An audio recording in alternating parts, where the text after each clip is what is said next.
first, you just want to get us started telling us your name and talk about where you're currently living? Yeah, sounds good. My name is Neal Height. I currently live in Lander, Wyoming. I moved here about 2 months ago, and that was for my wife's job. Great, yeah. And what about your experience living there had made you want to reach out to us for this interview? Well, yeah, a couple things. So I love Lander, Wyoming. It's a small community, about 8,000 people. And my wife and I have enjoyed it so far. There's a lot going on in this town. For example, there's a young professionals group that's starting.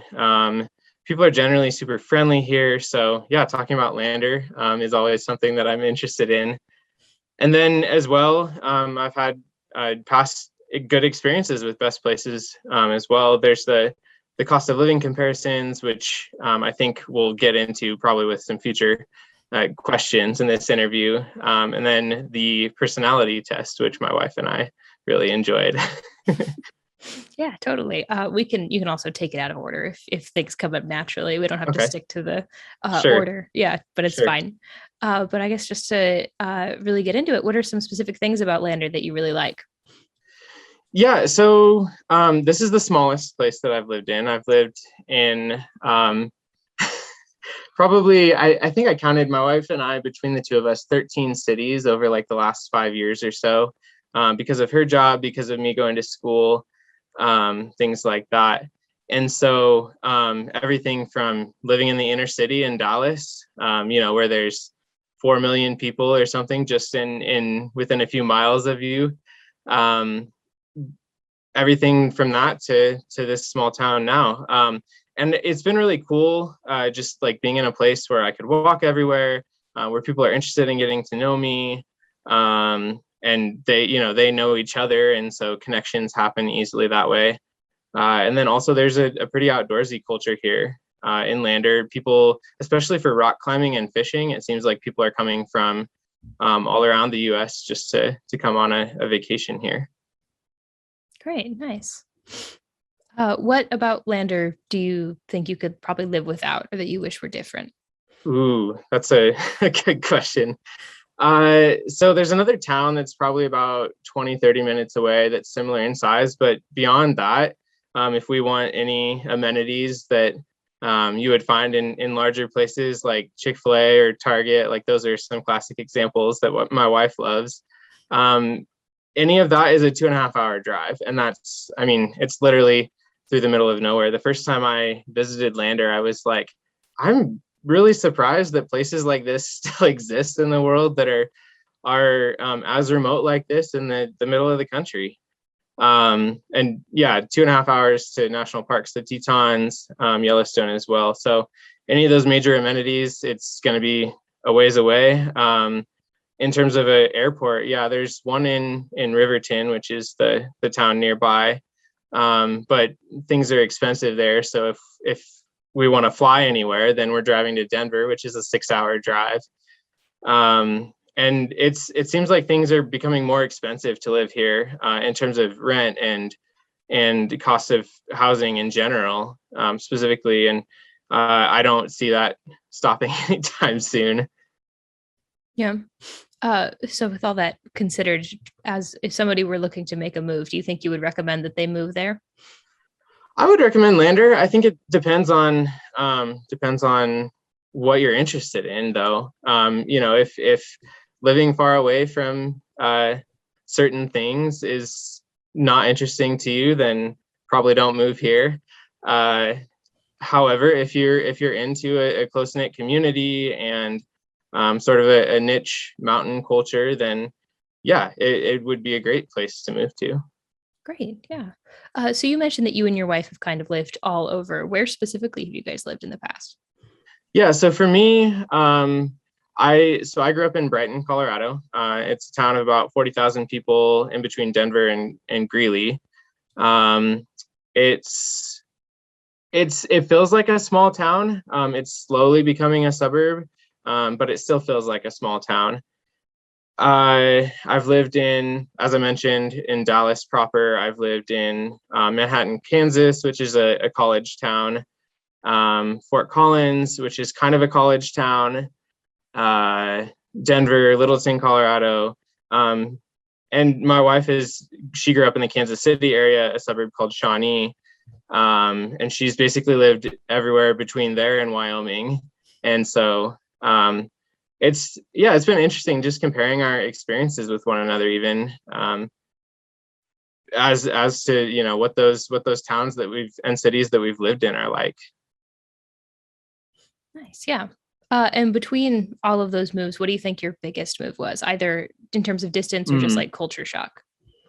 yeah, that's a good question. In terms of distance, I would say probably Brighton to Dallas. In terms of culture shock, probably Denver to Lander, or Littleton to Lander, if I'm going to be accurate here.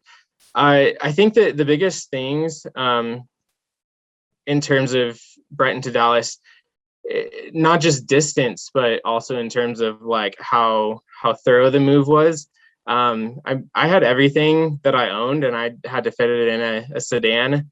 And then it's 2 days of driving on mostly flat roads, 2-lane roads through the middle of nowhere. Some of that, and I mean, it was just a really eye-opening experience. I had never been that far removed from from people at that point. Wow. Yeah. Interesting. Do you have any advice for people that might be undertaking a similar move? Yeah, I think first thing is plan out your packing. So prioritize what you want to take along versus what you want to leave or get rid of. In the most recent move, Littleton to Lander, my wife, she came up with a color coded system where she had red, yellow, and green labels, and then she put them on each bag, each box, in order to essentially tell people who are helping us, are they going to the storage unit? Are they going to Lander with us? Like what the plan was. And so that was really helpful. And also the thing that she likes to do is just plan out how she's uh, going to put things in the car, essentially like a game of Tetris, and strategizing that in her mind. And that always seems to be helpful as well. The other major thing that I would say is get involved in the community that you're moving to. The easiest way to make connections is to be proactive. And so whether it's a permanent move or a temporary move, like I would definitely advocate to anyone to invest in the community that you're moving to, and people are going to take well to that. People are generally very excited. They feel loved when you do that. Uh, One example, a colleague of mine in Southside Chicago mentioned to me before. So he said that something that he started doing when he moved back, he moved out of the South Side and then back to the South Side. And he just started making a habit of walking around his neighborhood. And as a result, like he got to understand what the city was about in ways that he had never, growing up there, ways that he had never seen before. Like he didn't know there was a community garden a few blocks from where he lived.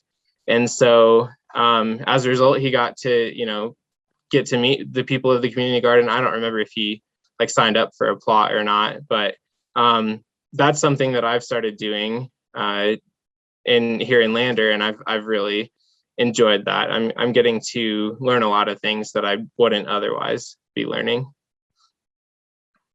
Great. Yeah. Interesting. What so I suppose we've kind of already talked about this, but in the like moving experience, did anything stand out to you particularly as extremely positive or negative that you might want to repeat or avoid if you were to move in the future again? Repeat, definitely be organized. Mhm. I am an organized person, but my wife is much more organized than I am, and so that's a huge help. Um, in terms of not repeating, I think so. When I moved to Fort Collins, I think my approach was very much like I was just leaving college, and in college it seems like everybody wants to get to know you, and then you graduate, and then you're in the adult world, and it's like nobody's coming up to you, knocking on your door, asking what your name is. And so when I moved to Fort Collins, I just kind of felt out of place, and that like I wasn't making friends as quickly as I had when I was in college. And so that was an eye-opening experience of like, I have to be the one to do that with other people, to initiate with other people if I want to build relationships. Mm-hmm. Yeah, totally. I get that. And you talked about this a little bit earlier already, but how has Best Places helped you as you've traversed across the country? Yeah, I think the biggest help that Best Places has been to me is just being able to budget. I know somebody on a previous episode had mentioned this, but it's so thorough.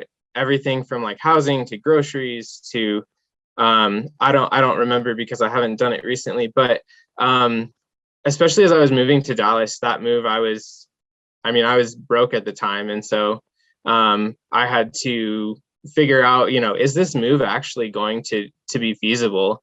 I got a job offer, but am I going to be able to sustain living there? And so the cost of living calculator is a wonderful asset in that regard. And then also, there's profiles about each city that they have on there, and so you can learn a little bit more about what the city is about.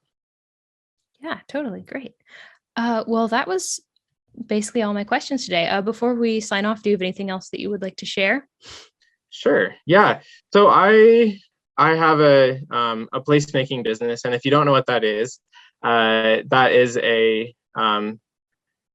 company that if you want to make your community a better place, better to live in, or better at serving people through maybe a certain effort that you have going on, nonprofit or um, a small business or something like that, then my job is to come alongside those people and try and figure out how to navigate development and architecture and construction and all of that sort of thing. And really, this is the same mission that Best Places has, is just helping people understand communities and how what it takes to be a healthy community to live in.